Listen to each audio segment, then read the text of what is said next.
আজকে মশলা পনির বানাবো, তাই 400 গ্রাম পনির নিয়ে নিয়েছি। শুকনো গরম কড়াইতে এলাচ, দারচিনি, লবঙ্গ, জয়িত্রী এগুলো একটু ভেজে নিচ্ছি। সাথে গোলমরিচও দিয়েছি, কয়েকটা কাজুও দিয়ে দিচ্ছি। ভেজে রাখা মশলাটাকে এইবার গুঁড়ো করে নেব। তেল গরম হয়ে গেছে, এবার পনিরগুলোকে একটু ভেজে নিচ্ছি।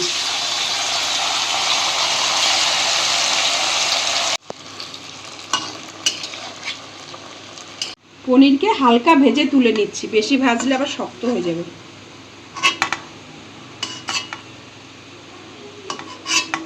পনির ভাজার ওই তেলের মধ্যেই মৌরি আর জিরে দিয়ে দিলাম।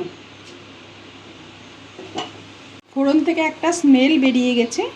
এইবার আমি পেস্ট করে রাখা কাঁচা লঙ্কা আর আদা পেস্টটা দিয়ে দিচ্ছি। মিনিট খানিক এইভাবে নেড়ে চেড়ে নেওয়ার পর 1 টিস্পুন ধনের গুঁড়ো দিয়ে দিলাম। রেড চিলি পাউডার ছোট 1 টিস্পুন দিয়ে দিলাম।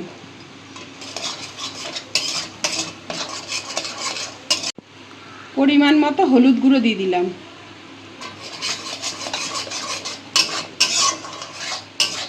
পরিমাণ মতো নুন দিয়ে দিলাম। কিছুক্ষণ এভাবে তেলের সাথে কষিয়ে নেওয়ার পর এবার টমেটো কুচিটাও দিয়ে দিচ্ছি।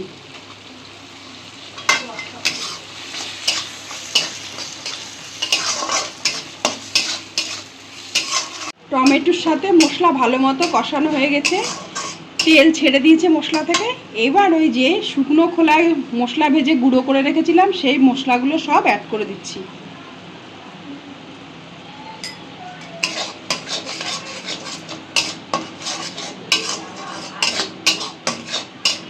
মশলা কষানো হয়ে গেছে, এবার মিক্সচারের বাটিটা ধুয়ে একটু জল দিয়ে দিচ্ছি অল্প করে। একটু টক দইও দিয়ে দিচ্ছি। অল্প করে একটু চিনি দিয়ে দিলাম। গ্রেভিটা ঠিক এরকম ঘন আছে, এই অবস্থাতে পনিরটা ছেড়ে দিচ্ছি।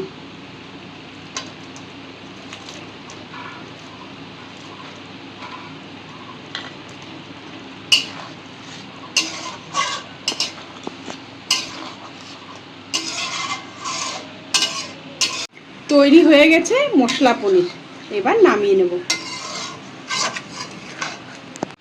এইবার গরম গরম ভাতের সাথে পরিবেশন করে নেব।